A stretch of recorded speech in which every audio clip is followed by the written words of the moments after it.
परम शांति, परम शांति।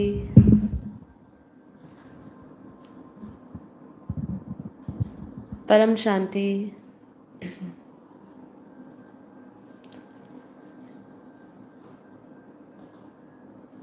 बेहद की गुड मॉर्निंग। बेहद की परम महाशांति है। सभी दिव्य आत्माओं का, बेहद की आत्माओं का परम परम स्वागत है परम शांति मोटिवेशन एंड मेडिटेशन चैनल में।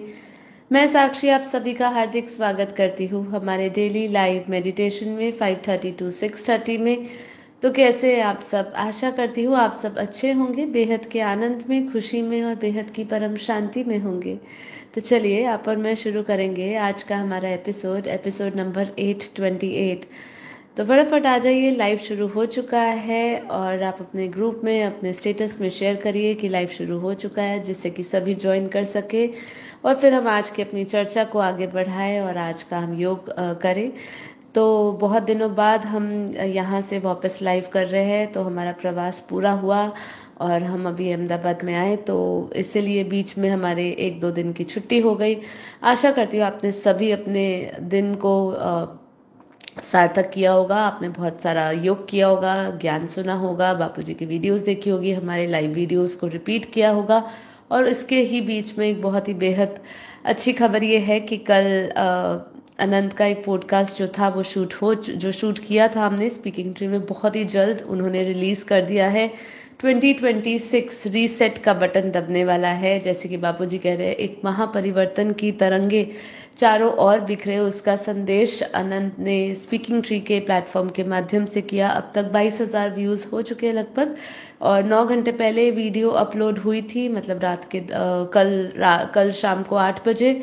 तो यदि आपने नहीं देखा है और यदि किसी भी कारणवश मिस हो गया है या अभी संडे था तो नहीं देख पाए, तो आज ज़रूर देखिएगा, उसको शेयर करिए और अपने अच्छे अच्छे कमेंट्स लिखिए। देखिए, केवल परम शांति तो हम बोल रहे हैं, परम शांति नीचे आप कमेंट बॉक्स में लिखेंगे तो भी बहुत अच्छी बात है, लेकिन आप उस वीडियो में जिस बापूजी का जो संदेश दिया जा रहा है, जिस भी माध्यम से, उसके बारे में कहिए, पॉडकास्ट के बारे में कहिए, वो ज़्यादा अच्छा रहेगा। क्योंकि बहुत अननोन लोग जो है वो पहले सीधा सीधा कमेंट बॉक्स पे ही जाते हैं, वो देखते हैं कि क्या रिव्यूज़ है, कैसे है, और उसके बाद वो पूरा पॉडकास्ट देखने का चुनाव करते हैं। तो काफ़ी बार ऐसा होता है, जैसा दुनिया वैसा ही हमें रखना पड़ता है।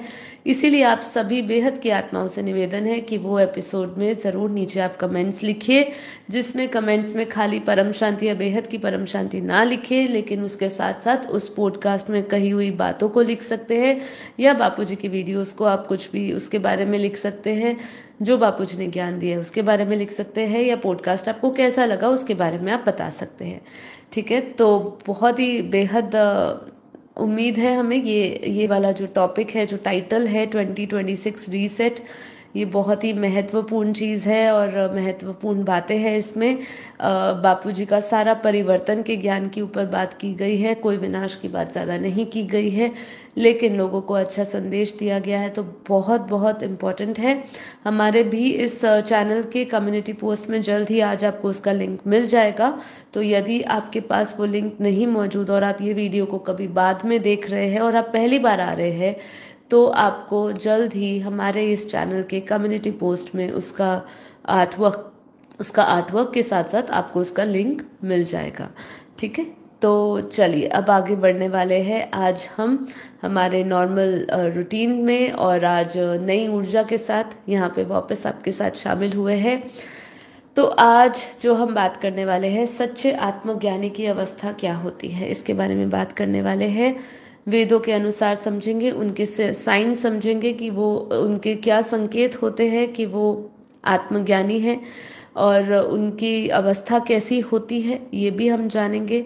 तो कई लोगों के जो भ्रम होते हैं वो खत्म होंगे कि भाई हम आत्मज्ञानी हैं या नहीं। आप अपने कुछ ऐसे संकेत अपने स्वभाव में, संस्कार में आप पाएंगे, जिससे आपको पता चलेगा कि आप उसी दिशा में चल रहे हैं, आप आत्मज्ञानी की दिशा में ही चल रहे हैं। आपको आत्मबोध है तो आपको आत्मज्ञान है, और जब आप ये सब का अभ्यास निरंतर करते रहेंगे योग के द्वारा, तो आपको आत्म स्वरूप का भी अनुभव निश्चय ही होगा। ठीक है, और आप जानते है कि हमारा योग यही सिखाता है कि आपको इधर उधर नहीं भटकना है, कहीं और इधर उधर ध्यान करने की आवश्यकता नहीं है, सिर्फ अपनी आत्मा पर फोकस करना है और स्वयं को जानना है कि मैं बेहद की परम परमात्मा हूँ।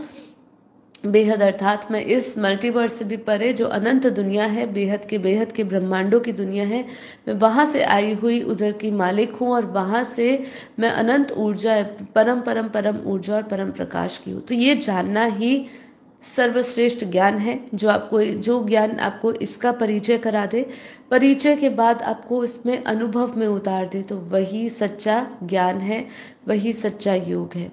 तो चलिए अभी हम अपनी चर्चा को आगे बढ़ाएंगे। सबसे पहले हम देखिए वेदों की तरफ से, उपनिषदों की तरफ से, अष्टवक्र में, गीता में, भागवत में इसके बारे में क्या क्या कहा गया है, थोड़ा सा उसकी भूमिका बना लेते हैं।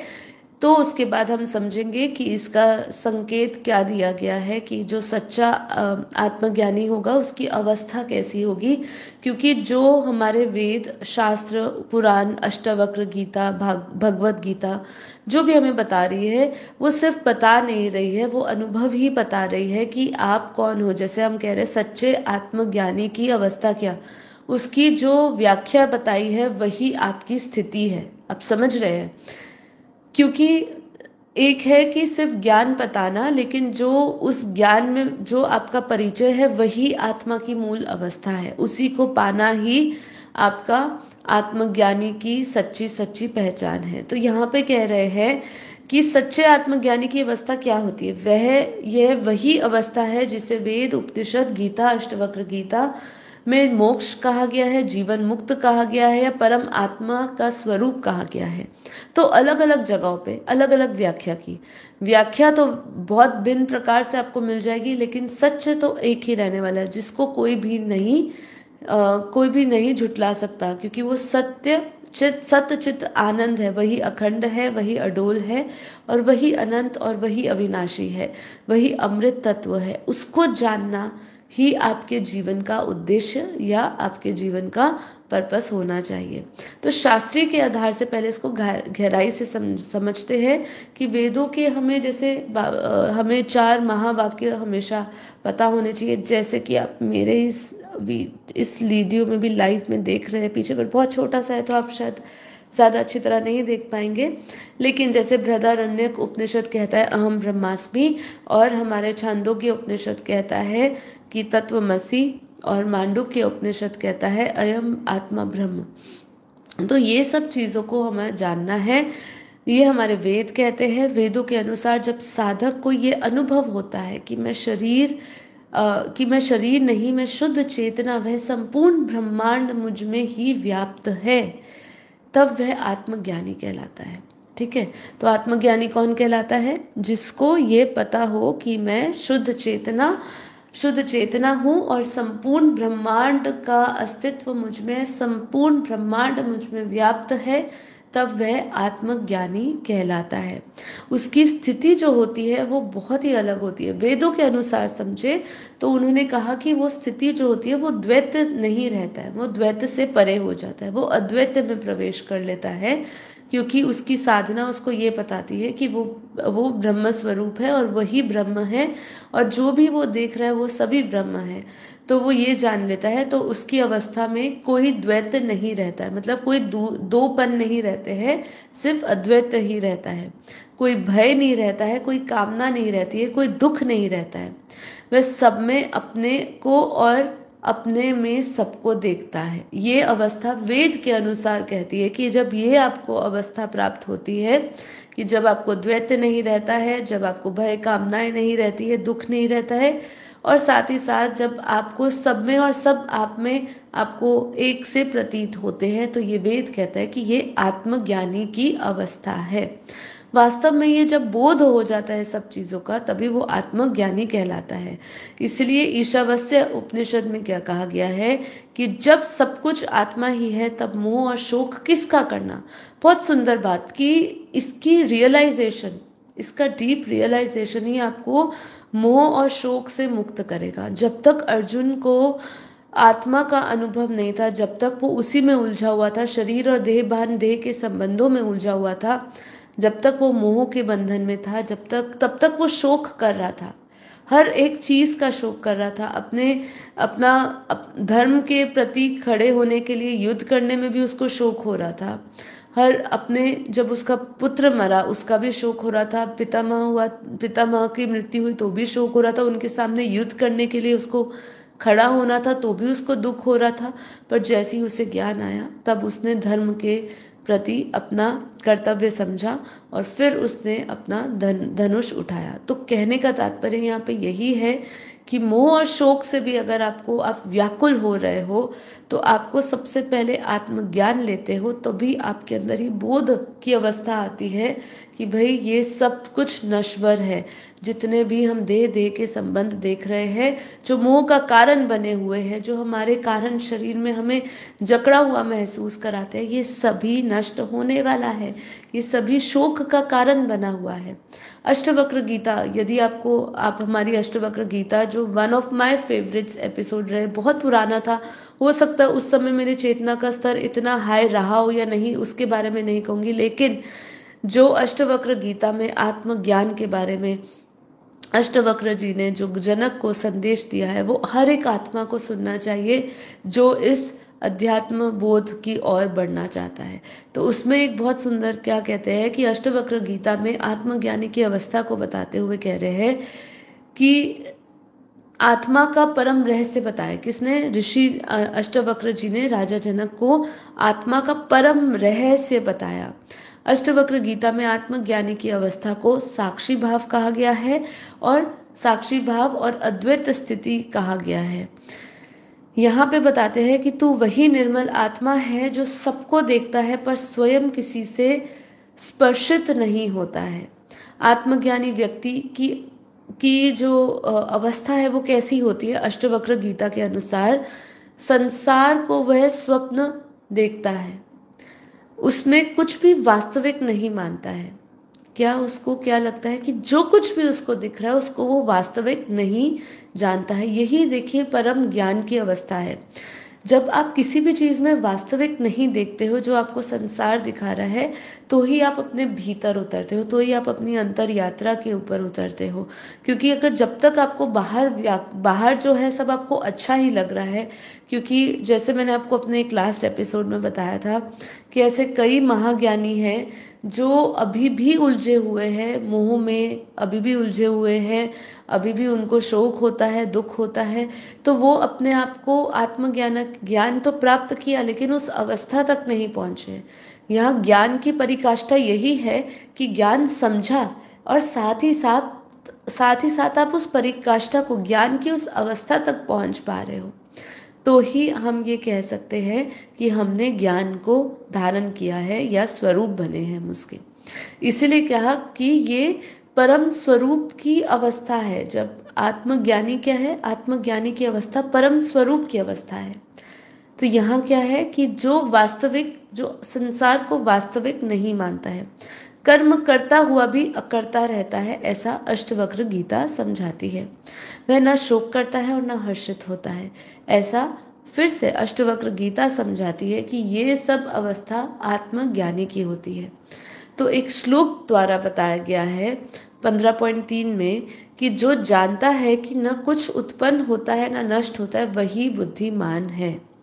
तो बुद्धिमान कौन है? जो विज्ञान के क्षेत्र में बड़ा ज्ञान रखता है वो नहीं, जो आईएएस ऑफिसर है वो नहीं, जो बहुत बड़ी मास्टर डिग्रियां कर चुका है, जो पीएचडी कर चुका है वो नहीं।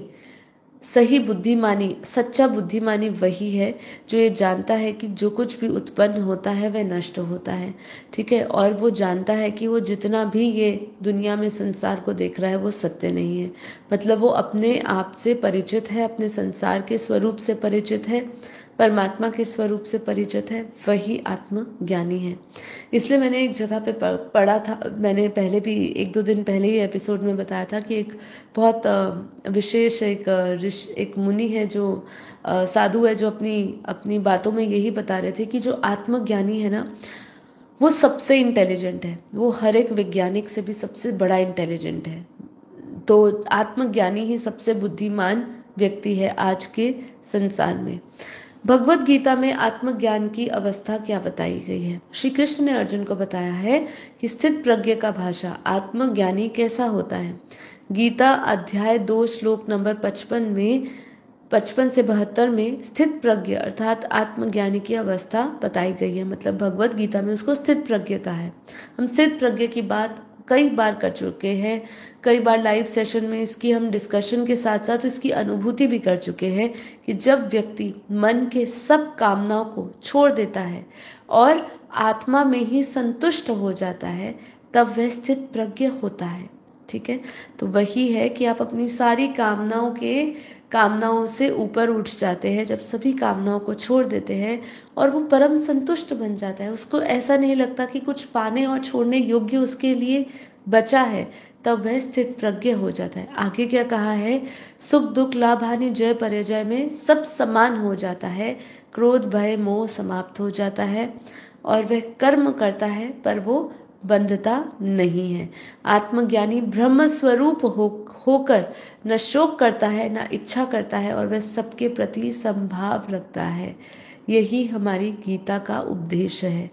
यदि व्यक्ति इस ज्ञान को सुनते सुनते इस परम अवस्था तो पहुंच जाता है कि वो आत्मज्ञानी ब्रह्म स्वरूप होके ना शोक करता है ना इच्छाएं करता है और सबको समभाव से देखता है, यही परम ज्ञानी की अवस्था है। तो यही हमें प्राप्त करने के लिए हमें इसकी ओर अग्रसर होना चाहिए। यही हमें हमारे वेद उपनिषद सिखाते हैं। अब पुराण क्या कहते हैं? पुराण कहते हैं द्वैत केवल अज्ञान में है, आत्मज्ञानी के लिए संसार स्वप्न के लिए है, वह भीतर परम शांति में स्थिर रहता है।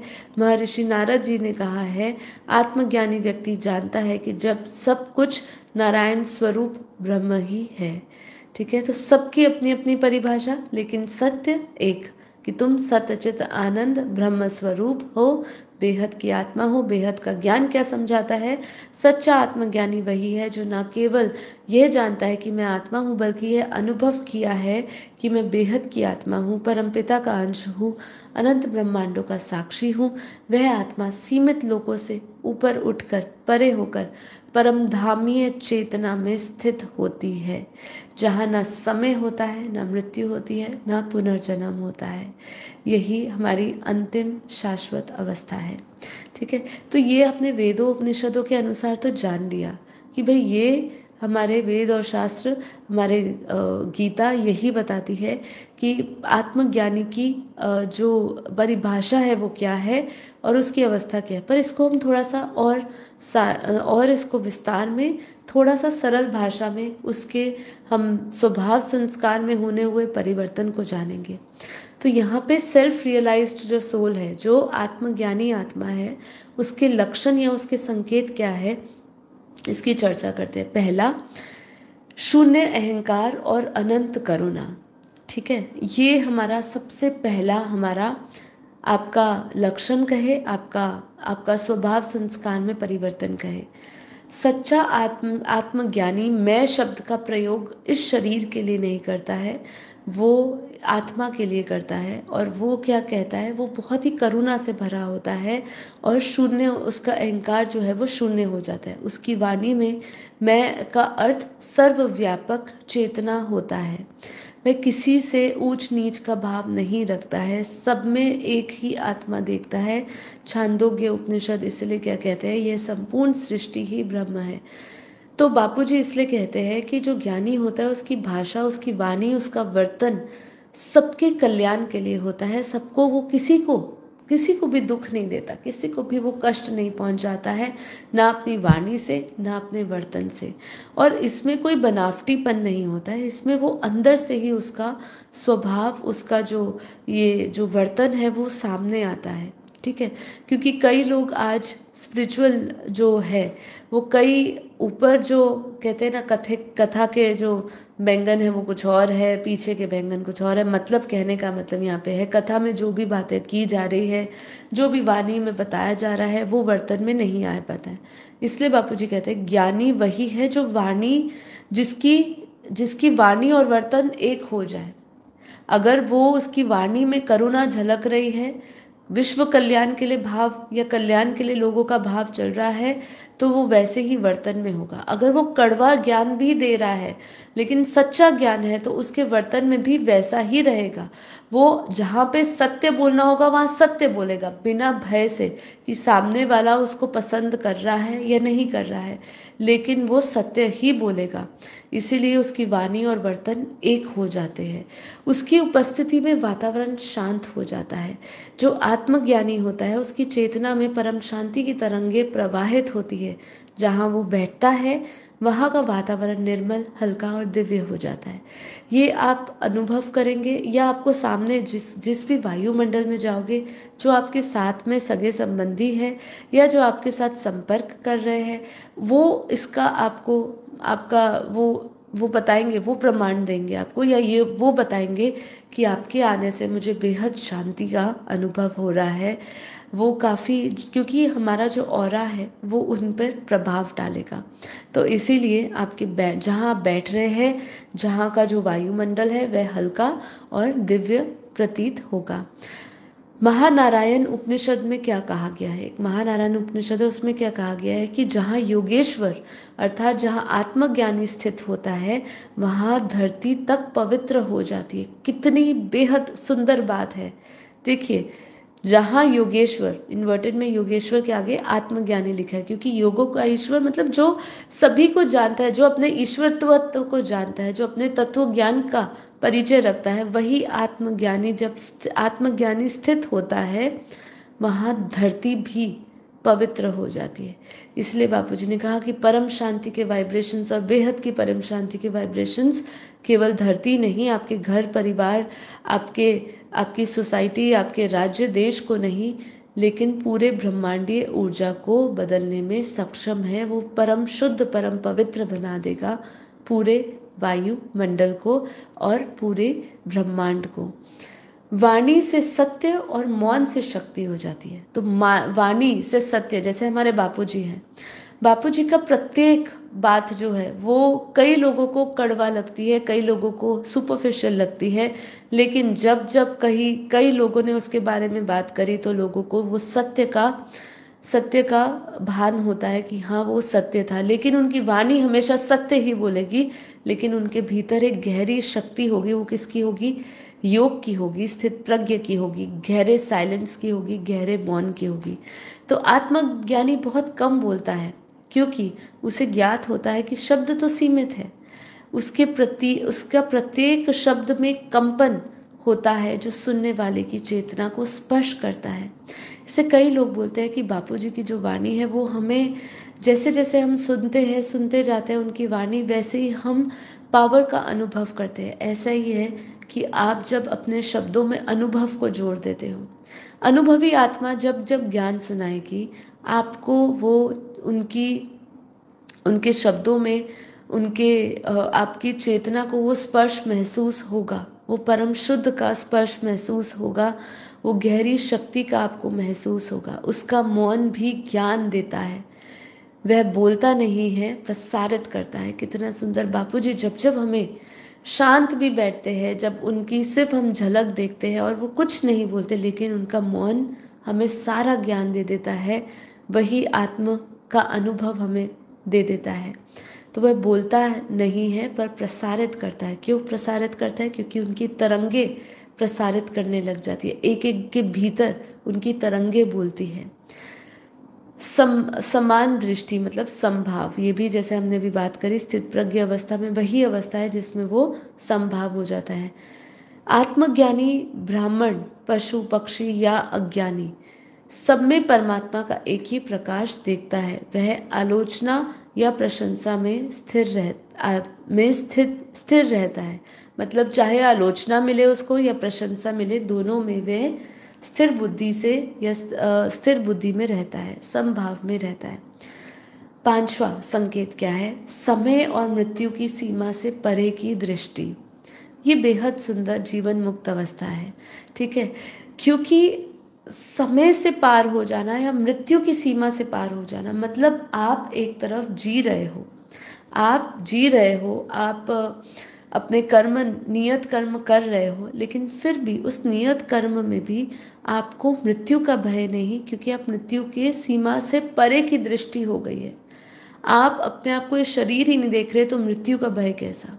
जब तक शरीर था, का भान था आपको, तब तक मृत्यु की सीमा में आप बंधे हुए थे। तो यहाँ कह रहे हैं कि वह केवल वर्तमान में क्षण में नहीं जीता है, परंतु उसके लिए भूत, भविष्य और वर्तमान एक साथ विद्यमान हो जाता है। कठोपनिषद कहता है कि आत्मज्ञानी जानता है कि आत्मा न कभी जन्म लेगी न मरती है। तो जो इस ब्रह्मांड से परे ऊर्जा चली जाती है, जो चेतन शक्ति इस ब्रह्मांड से परे चली जाती है, वो ये जानता है कि वो ये जन्म मरण से मुक्त है। लेकिन जो इस ब्रह्मांड में ही भटकता है, जो इन ब्रह्मांड के 7 लोकों में, जो धरती के ऊपर है, धरती के नीचे है, वो जो इसी में भटकता है, वो ये नहीं जानता है कि आत्मा जन्म और मरण से भी मुक्त है, वो अविनाशी तत्व है। तो वो तभी जानने में आता है जब वो इस ब्रह्मांड के समय को क्रॉस करता है। जैसे कि हम जानते हैं हर एक का समय है, जैसे कि हमारी धरती पर जो समय है वो स्वर्ग का एक दिन है, ठीक है। ऐसे ही अगर वो जान जाता है कि ये जन्म और मृत्यु सिर्फ ये ब्रह्मांड तक ही सीमित है, इस ब्रह्मांड से तो अविनाशी दुनिया शुरू हो जाती है, मतलब निराकार दुनिया, परम प्रकाश की दुनिया शुरू हो जाती है, वो ये जान जाता है, तो वो इस समय से पार तो होता ही है, क्योंकि समय भी बदल जाता है वहाँ पे, और मृत्यु की सीमा से भी वो परे हो जाता है। फिर वो उसका ऐसे शरीर जैसे मुक्त होता है, ऐसे वो शरीर के साथ समाप्त नहीं होता है, क्योंकि शरीर नहीं होता है ऊपर। भीतर निरंतर आनंद और प्रकाश रहता है। जो आत्मज्ञानी है वो कभी भी दुखी नहीं होता है।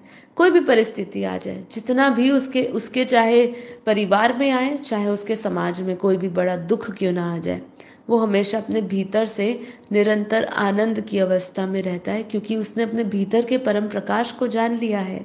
तो भीतर का परम प्रकाश मिलते ही वो आनंद स्वरूप हो जाता है। तो क्या कह रहे हैं, वह बाहर की वस्तुओं से सुख नहीं खोजता है, उसकी दृष्टि भीतर के अनंत स्रोत में टिक जाती है।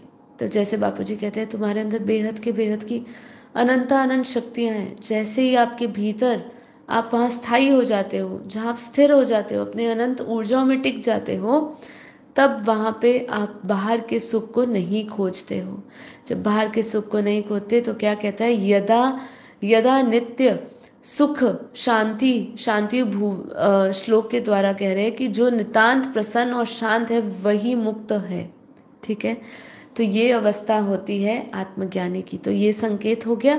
फिर कर्म करता है, पर कर्म का फल से परे हो जाता है, जो हमारे गीता में भगवान श्री कृष्ण कह रहे हैं कि आत्मज्ञानी जानता है वे केवल माध्यम है, सब ईश्वर की लीला है। वो इस माया को भी समझता है, मायापति को भी समझता है, ईश्वर को भी समझता है, उसकी सत्ता को भी समझता है, कर्मों को भी समझता है, और उसके कर्म फल की गति को भी समझता है।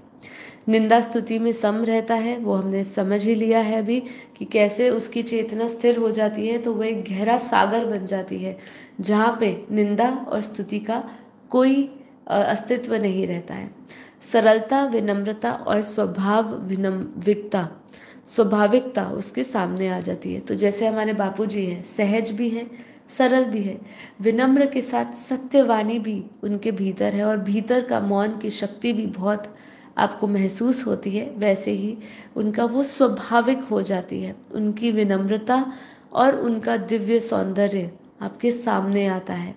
अब बापूजी के बेहद ज्ञान के अनुसार कहते हैं बापूजी कि सच्चा आत्मज्ञानी वह है जो आत्मा नहीं परमात्मा के अंश रूप को का अनुभव करता है। उसकी चेतना सीमित नहीं, वह अनंत ब्रह्मांडों को अपने भीतर अनुभव करता है। वह केवल ज्ञानी नहीं बल्कि अनुभव स्वरूप बन जाता है। यही हमें बापूजी के ज्ञान ने सिखाया है। तो क्या सारांश में हम क्या समझते हैं, फटाफट पॉइंट को एक बार रिपीट कर लेते हैं कि वह अहंकार शून्य हो जाता है, करुणा से पूर्ण हो जाता है। उसकी उपस्थिति में, मतलब उसके साथ जो भी आता है उसकी उपस्थिति में शांति और प्रकाश वह फैलाता है। वाणी में कंपन और मौन में शक्ति होती है। और चौथा क्या है, सब में वह एक ही आत्मा के दर्शन करता है। पांचवा, समय और मृत्यु से परे की दृष्टि हो जाती है। भीतर आनंद से भर जाता है, अनंत आनंद का स्रोत हो जाता है, कर्मफल से मुक्त हो जाता है, निंदा स्तुति में समभाव रखता है, सहजता और विनम्रता स्वाभाविक ही आ जाती है, परम शांति में स्थित वह दिव्य आत्मा बन जाता है। तो ये सब हम लोगों ने डिस्कस किया। अब आपको पता चल चुका है कि क्या अवस्था है। आप अपने आप को ही रैंकिंग दीजिए, आप अपने आप को ही समझाइए कि भाई हम यहाँ पर स्थित है, अभी उस अवस्था को पाने के लिए हम इतने कदम दूर है। वो अपने आप ही आप निर्णय लीजिए। तो ये सेल्फ रियलाइज्ड सोल्स हैं, जिसको हम कहते हैं आत्मज्ञानी आत्माएं, जिनको अपने आप में अपना परिचय है, जो जानते हैं मैं कौन हूँ, कहाँ से आया, क्यों आया हूँ। ये जानने के बाद वो इस अनुभव में जब उतरते हैं तो उनके भीतर दिव्य प्रकाश आता है और दिव्य शक्तियाँ जागृत होती है, और जो भी हमने अभी डिस्कस किया वो सब चीज़ें उनमें संकेत पाए जाते हैं। तो क्या आप आत्मज्ञानी हुए हैं? क्या आपको ये संकेत अपने भीतर महसूस होते हैं या नहीं होते हैं? नीचे कमेंट बॉक्स में ज़रूर लिखिएगा, ठीक है? क्योंकि यही आपके सच्चे ज्ञान की परिकाष्ठा और ये सच्चे ज्ञान का अनुभव है कि अगर आपने इसको नहीं जिया, आपने अनुभव नहीं किया, तो आपके लिए ज्ञान सब्जेक्ट भी आपको कोई भी सहायता नहीं दे रहा है। अगर अनुभव में उतर गए तो ही ज्ञान का काम है। जैसे कि हम अभी तक हम शिकायत करते आए हैं कि हमने स्कूल किया, हमने कॉलेज किया, हमने जो कुछ भी पढ़ा था वो हमारे अनुभव में नहीं आता। आखिर में तो ठोकरें खाकर ही हमें अनुभव होता है ना। ऐसा ही हमें लगता है कि हमने स्कूल में पढ़ा था, जो जो हमें रूल्स नियम सिखाए जाते थे, जो जो बेसिक चीज़ें बताई जाती थी, कुछ बेसिक चीज़ें हमें ज्ञान है तो पता है, ठीक है, वो ठीक है, हमें मदद ज़्यादा नहीं करता। जब हम प्रैक्टिकल उसको अनुभव करने जाते हैं तो वो एक अलग ही हमें शिक्षा देता है। ऐसे ही जब तक ज्ञान को आपने उसको अनुभव नहीं उतारा है, उसको प्रैक्टिकल नहीं जिया है, तब तक आपके ज्ञान व्यर्थ हो जाएगा। ज्ञान तालाब की तरह सड़ जाएगा आपके भीतर। कोई आपके अंदर, क्योंकि आपको ये जानना है कि आप महासागर हो, ज्ञान के महासागर हो आप, ठीक है? उस ज्ञान के महासागर में उतरिए, ठीक है? छोटे छोटे तालाब में, झीलों में डुबकियां ना लगाइए। इससे आपका समय, क्योंकि अब समय, जैसे आपने कहा 2026 जो है रीसेट का समय आएगा, बेहद महापरिवर्तन का समय आने वाला है, जिसमें चाहे वो विनाशकारी हो, चाहे वो परिवर्तनशील सुखद परिवर्तन हो, लेकिन बेहद परिवर्तन का समय आने वाला है। तो इसीलिए अपनी सीट की अपनी क्या बोलते हैं, कुर्सी की पेटी बांध लीजिए और आत्मज्ञानी और आत्मस्वरूप का बन जाइए, तो आपका जीवन सार्थक हो जाएगा। तो चलिए अब इसी के साथ हम अपना योग करेंगे, जो हमने कई समय से अच्छी तरह नहीं किया है। थोड़ा थोड़ा समय किया, आज हमारे पास पूरा आधा घंटा है। हम आधा घंटा 40 मिनट जब तक है हम योग करेंगे।